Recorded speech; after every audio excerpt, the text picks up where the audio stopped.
मैं गलत हमको मैं समझाया, मैंने आपको बहुत समझाया है, आपने सारा गलती किया है, हमको कोई मत समझाए। सबको चाहिए मुझसे जवाब, गोरखपुरिया भौजी को, प्रियंका को, सारे लोगों को मुझसे जवाब चाहिए। क्यों भाई, मैं ही गलती की हूँ क्या कि मैं ही सबका जवाब दूं? ठीक है, आइए मैं जवाब भी देती हूँ आप लोगों को। मैं गोरखपुरिया भौजी आपसे पूछना चाहती हूँ, आप मुझसे ये कहती हैं कि चंदा भाभी रहने दीजिए, जाने दीजिए, जीने खाने दीजिए, ब्लॉग मत बनाइए, और उम्मीद है कि चंदा भाभी मेरा बात मानेंगी। जी भाभी, आपके बात मैं हमेशा मानूंगी, ऐसा कोई बात नहीं कि नहीं मानूंगी, पर जो हमारे स्टूडियो पे ये नंगा नाच हुआ है, इसका जिम्मेदार कौन होगा? आप बताइए, इसका जिम्मेदार कौन होगा? मेरे पति को कॉलर पकड़ा जाता है मारने के लिए, उसका जिम्मेदार कौन होगा? मेरे बेटे के ऊपर हाथ उठाया जाता है, उसका जिम्मेदार कौन होता है? मेरे स्टूडियो को कहा जाता है चंदा रिकॉर्डिंग स्टूडियो हटा के धंधा रिकॉर्डिंग स्टूडियो हटा डाल दीजिए, इसका जिम्मेदार कौन होगा? मेरे यहाँ 2 बच्चियां रहती हैं, उनको कहा जाता है कि ये लोग धंधा करने वाली हैं। शादी का झूठा ड्रामा नचाती हो, इसमें 7-8 लोग महादेव भैया कहे, महादेव भैया कहे, आज भी रिकॉर्डिंग है, महादेव भैया से कहे बताइए भैया मैं 24 घंटा में 2 घंटा में ला दूं। अरे यार महादेव जी हमसे कहे, लेकिन हम भी कहा हमको तो मिलना चाहिए ना कि नहीं, प्रशासन को सहारा लीजिए। यहाँ से पकड़ना हम लोगों को ये नहीं पता था ये कंट्रोवर्सी है, पर गोरखपुरिया भौजी और महादेव भैया को, उन लोगों को पता था पूरा, पर मुझे भी पता था, पर इनको बड़ा विश्वास था अपने। क्या आप लोग चाहते हैं कि वो वीडियो में मंदिर वाली लेके आऊं जिसमें ये लोग सारे लोग शामिल थे? आप लोग चाहते हो बताओ, वो भी वीडियो ला करके आपके पीछे में खड़ा कर दूंगा। इनको बड़ी भरोसा था, अब समझ में आया भरोसा क्या। जिस दिन वो कंट्रोवर्सी 1 महीना 20 दिन चली है लगातार, पूरी पब्लिक जनता परेशान है, ऐसे में लोग लड़के बर्बाद हो जाते हैं। वही देख करके लोग, जो बड़े बड़े क्रिएटर हैं, जो छोटे क्रिएटर, वही देख कर हम लोगों का काम करना शुरू कर देते। नहीं ऐसे नहीं, पैसा अब ऐसे आएगा। तो अच्छी वीडियो कहाँ चलेगी साला, जब गंदी वीडियो लोग चलाते हैं। तो अच्छा संस्कार होता है, अच्छा वीडियो लोग बना रहे थे, लेकिन देखते हैं कि छोटे कपड़े में आ गए लोग। कि भाई से कॉन्फ्रेंस अनिल भैया से लेके बात की थी, मुझे ऐसा गाली दी थी। आप लोग वो भी चाहेंगे मैं रिकॉर्डिंग सुना दूंगी। 2 मिनट मेरा वो भी रिकॉर्डिंग सुना दूंगी।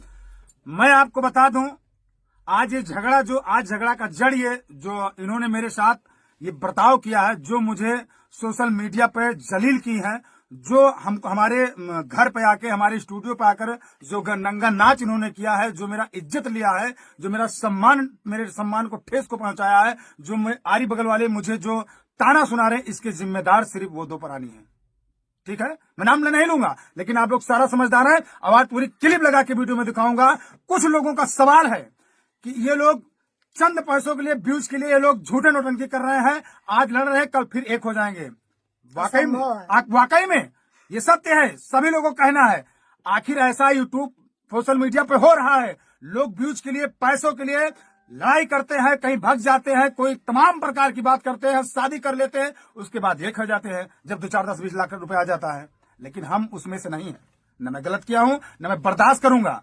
ठीक है, रही बात, आप, मेरी देन है जो आप मेरे स्टूडियो पर आ गए हो, मेरी देन है कि आप मुझ तक छू ली हो हमको। बोलने किसी की औकात नहीं कि हमारी आप जैसे मुझे परछाई लग जाए। आपकी अगर साजिश नहीं थी तो गाड़ी भर के आप 7 बजे आने का क्या मतलब था आपका? आप बताइए, 7 बजे आप पूरी गाड़ी भर के आती हैं, ग्राम प्रधान को लेकर के आती हैं। सुन लीजिए, तुम खुद दूसरे से कहती हो मेरा पति इस दुनिया में नहीं है। मेरे पति को कोई बे कह देता था ना तो उसका हड्डियां पसलियां कर देती। जिसके गले में मंगलसूत्र ना हो, जिसके मांग में सिंदूर ना हो, जिसके पैर में बिछिया ना हो, और जिसका पति मौके पर हो, उस औरत को कहता है विधवा कहते हैं उस औरत को। ठीक है, आज तुमको ख्याल आया कि पति कौन है, मेरा कौन अपनाने हैं। जब हम लोग मड़ई में बैठ के समझा रहे थे, आप ऐसा कदम मत उठाइए, हम लोग भाड़ में चले गए थे। हम लोग यहाँ से जाके चूतिया थे, समझाते थे, आपको समझ में नहीं आया। आज कोई तुमको समझा दिया, जब कोई आपका कहीं सहारा नहीं मिला तो फिर से वहीं पे आ गई। ठीक है, कोई बात नहीं, अच्छा लगा मुझे, हम इसके लिए प्रसन्न हैं कि ये जो तुमने किया है वो 2 प्राणी कोई भी हो, अगर अपना परिवार मिल जाए, दिन भर का भूला अगर शाम किया है तो कोई भूला नहीं कहा जाता। ये मैं मानता हूं, लेकिन इस चूनर में जो दाग लग गया है वो जिंदगी भर का दाग है, कोई छुड़ा नहीं सकता है। समाज में अगर हम खड़े हो जाएंगे तो हमारी औकात नहीं है कि इनसे हम सर उठा के बात कर लें। वो न्योताकारी आना जाना एक अलग बात हो गई, ठीक है। दाग को मिटाना इतना आसान नहीं है। इसी दाग को छुपाने के लिए, इसी दाग को बचाने के लिए आदमी अच्छा कर्म करता है, ठीक है। और सब लोग ये कहते हैं कि कोई दो एक लोग कमेंट किए थे चंदा भाभी गलत, मैं गलत होती ना तो गोरखपुर खैलाबाद में इतना क्रिएटर है ना, हमको जीने ना देते। और ये मेरी देन है, आज आपको बता दे रहा हूँ कि आज तक तुम्हारा पोल पोल खोला नहीं। तुम्हारे खिलाफ के खिलाफ आज 6 महीने से 1 साल से वीडियो नहीं बन रही है, ठीक है। न जब से तुम रंगरलिया मना रही हो ना, तुम्हारे लिए मैंने किससे लड़ाई नहीं किया, किससे नहीं किया। सोशल मीडिया पे आकर के जिसको नहीं कहना चाहिए उससे लड़ाई किया, जिसकी औकात नहीं है मेरे तलवा चाटने के लिए, जिसको औकात नहीं मुझसे बात करने के लिए, आप जैसे मैं गाली खाया, मेरी बीबी खा ली, उसके जिम्मेदार तुम हो। क्योंकि आपको मैं मानता था, आपके लिए मैंने अयोध्या राम जन्मभूमि मठ पर मैंने लड़ाई किया, उसके जिम्मेदार तुम हो। मैंने किसको भला बोला नहीं कहा, उसके जिम्मेदार तुम हो। यहां से गोरखपुर तक मैंने लड़ाई किया, इसके जिम्मेदार तुम हो। आज वही नतीजा मेरे निकाली हो कि आप मुझके आके मेरा कार पकड़ के मुझ पे मारने की कोशिश करती हो। तू बेशरम है। ये मेरी मैं सिर्फ बर्दाश्त किया हूं कि नहीं, आप मेरे साथ 2 साल नहीं है, ठीक है। अगर मैं चाहता तो बहुत कुछ कर सकता, लेकिन मेरे संस्कार में ऐसा लिखा नहीं है कि किसी लेडीज पे गिरबान पे हाथ डाला जाए। इसके जिम्मेदार सारे तुम। लेकिन वो खेला खत्म हो गया। कहा गया है भगवान के घर में देर अंधेर नहीं, जब बाप का घड़ा भर जाता तो फूटने में कोई देर नहीं है, ठीक है। सारा लोग जानते हैं, सारी सोशल मीडिया जानती है, सिर्फ कहती नहीं है। अगर मैं आपसे नमस्ते करता हूं तो इसका मतलब मत सोचिए कि मैं आपसे डरता हूं, मैं आपका सम्मान करता हूं। वो मेरा संस्कार है, ठीक है, वो मेरा संस्कार है, मेरे माता पिता का ये देन है कि मैं आपसे नमस्ते करता हूं। जिस दिन मैं नमस्ते करना भूल जाऊंगा उस दिन आपको मैं औकात पे दिला दूंगा। लेकिन फिर भी जान लिया, जिसकी कोई इज्जत ना हो उससे बेइज्जत करना कोई मतलब नहीं है। उसको बेइज्जत करना कोई मतलब नहीं है, सही है। जिसके पास इज्जत ही ना हो उसको बेइज्जत करने से क्या फायदा है। दोस्तों, ब्लॉग बनाना ना बनाना कोई मतलब नहीं है। ये पब्लिक के लिए मैं बना रहा हूँ, पब्लिक भी जाने कि मेरे साथ क्या हुआ है। लोगों का सवाल है कि आप लोग वीडियो क्यों नहीं डाल रहे हो, झूठ है। ये क्लिप आप लोग देखिएगा, उसके बाद बताइएगा इन्होंने क्या प्रदर्शन मेरे स्टूडियो पे किया है। अगर मैं चाहता और जाए मैं क्लिप डालूंगी, जाए केस करे। मैं भी चाहती हूँ केस होए और तमाशा फिर से शुरू हो। 1 रिकॉर्डिंग, 2 रिकॉर्डिंग, 4 रिकॉर्डिंग, जो भी हो, फिर मैं उसी दिन मैं इनको मैं सबक सिखा देता। लेकिन मैंने सोचा रामवीर की बात है। रामवीर बेचारू बहुत अच्छे इंसान है, वो भी लालच में आके बस जाते हैं, क्या किया जाए, ठीक है। तो दोस्तों, आप लोगों ने सुना होगा, किसी ने कहा है तिरिया चरित्र, और वो हमेशा अच्छा रहेंगे, उनकी मजबूरी है। 2 तिरिया बच्चे चरित्र अगर जिस औरत के अंदर में आ जाए वो घर बर्बाद हो जाएगा। किसी ने कहा है पुराने जमाने में, अगर इंसान कुदार लेके घर गोड़े तो गोड़ नहीं सकता, लेकिन एक औरत अगर सुई से घर गोड़े तो खत्म हो सकता है घर, उसको बर्बाद कर किया। मैं बता दूं दोस्तों, रामवीर इतने अच्छे हैं कि वो उनकी मजबूरियां है। उनके 2 बच्चे हैं, सिर्फ वो इंसान मजबूर है। और नहीं तो उनके जैसा अच्छा इंसान ना, उनके जैसे पति पाना 7 जन्म में पूरा रगड़ लोगी ना, उनके जैसे पति नहीं पाओगी रामवीर जैसे। गर्व है कि तुम ऐसे जैसे पति आपको हमेशा मिले, ठीक है। हीरा है वो, सोना है।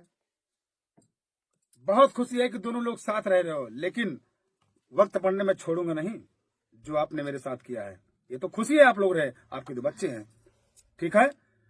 आदमी कहता है कि कुछ भी हो जाए। दोस्तों, अभी अभी हम वीडियो देखे हैं चंदा भाभी का, करमचंद भैया का, कि उन्होंने क्लिप लगा दिया है जो उनके स्टूडियो में नंगा नाच हुआ था, मारपीट हुई थी, लड़ाई झगड़ा हुई थी, उसका जो क्लिप था उन्होंने लगा दिया है। और वास्तव में सच है, उन्होंने सच वीडियो डाला है। पहले तो थंबनेल लगा के बताया था, लेकिन आप लोग इतना कमेंट किए, आप लोगों का कहना था कि आप वीडियो डालिए, तो चंदा भाभी ने क्लिप डाल दिया है। आप लोग जाइए और देखिए कि उनके स्टूडियो में राधाराज ने क्या किया है। ऐसा नहीं करना चाहिए। आपने जिस दिन मंगलसूत्र उतारा था और बिछिया और सिंदूर सब कुछ उतार दिया था, आप बोल रही थी सबसे मेरा पति मर गया, इस दुनिया में नहीं है, तब आप कहाँ थी? आप बताइए राधा राज भाभी, तब आप कहाँ थी?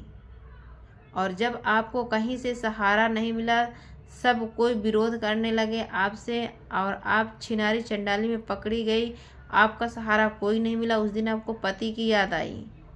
नहीं तो 2 महीने से चंदा भाभी की स्टूडियो में रामवीर भैया रह रहे थे और वीडियो शूटिंग कर रहे थे, तब आप कहाँ थी? क्यों नहीं गई लेने? आपको लेने ही जाना था तो आप अच्छे से जाती और बैठकर बात करती, उसके बाद अपने पति को लाती। लेकिन रामवीर भैया बहुत अच्छे हैं दोस्तों। पूरा जितना भी मतलब सब कुछ था, तो वो अपने ऊपर लांछन जितना भी राधा राज के ऊपर लगा था वो पूरा अपने ऊपर ले लिए हैं और राधा राज को एक्सेप्ट करके और रह रहे हैं। ऐसा किसका पति होगा जो कि ऐसे किसका पति होगा कि किसी की पत्नी के ऊपर भरी समाज में, सोशल मीडिया में इज्जत उछल जाए और वो घर में रख ले। लेकिन रामवीर भैया बहुत अच्छे हैं।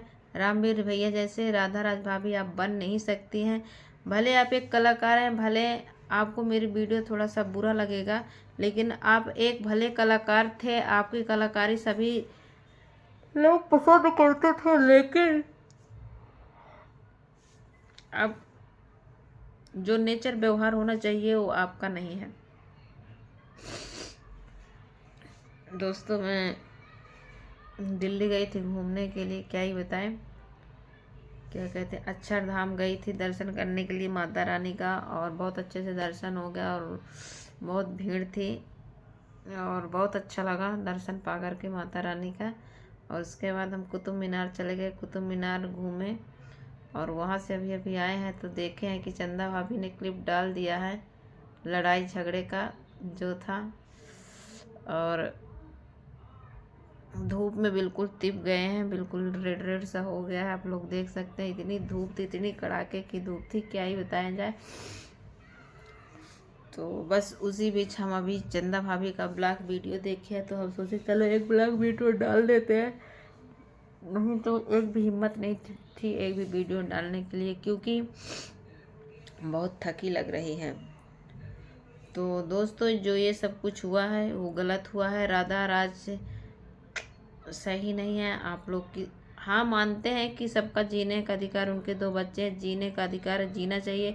और चंदा भाभी एक बहुत अच्छी क्रिएटर है, बहुत अच्छी है। गोरखपुरिया भाभी ने जो भी बोला बिल्कुल सच बोला और सही बोल रही है कि जो हमारे पति के ऊपर लांछन लगा हुआ है और उनके बच्चों को भी मारने की कोशिश की गई, ये सब चीज़ें की गई, क्यों की गई? आपको पता होना चाहिए कि चंदा भाभी की स्टूडियो में वो रह रहे हैं, चंदा भाभी के साथ रह रहे हैं तो अच्छे से ही होंगे। उस लड़की के साथ तो सिर्फ काम करने के लिए लिए थे तो अच्छे से ही होंगे। लेकिन जब आप सच में दूसरी शादी करवाई थी बगल में खड़े होकर के, तब आप कहाँ थी? जब आप कंट्रोवर्सी करी थी, क्या कोई पैसे के लिए इतना गिर जाता है?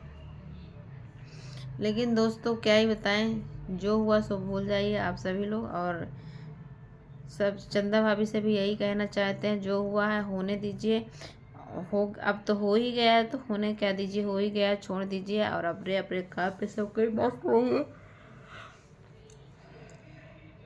एक बार हमारी तरफ से छोड़ दीजिए, हम यही कहना चाहते हैं।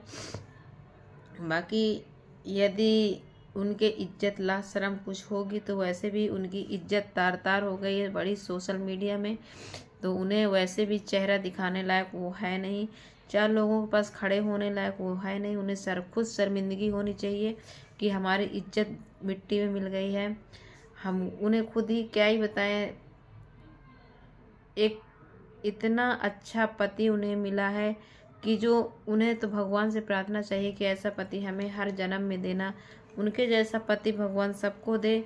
लेकिन आदमी कहता है ना, जब खाने के लिए मिलने लगता है तो खाया नहीं जाता, बस वैसे ही है। उनका पति उन्हें अच्छा मिला है तो वो खुद ही ऐसे छिनरापन कर रही हैं। लेकिन सोच लीजिए दोस्तों, उनके पति तो तब भी इतना सब कुछ होने के बाद भी रखे हुए हैं, दूसरा कोई होता तो पता नहीं क्या करता। तो हम यही कहना चाहते हैं कि जाने दीजिए आप लोग, अब क्या ही कह सकते हैं, ज़्यादा कुछ नहीं कहते।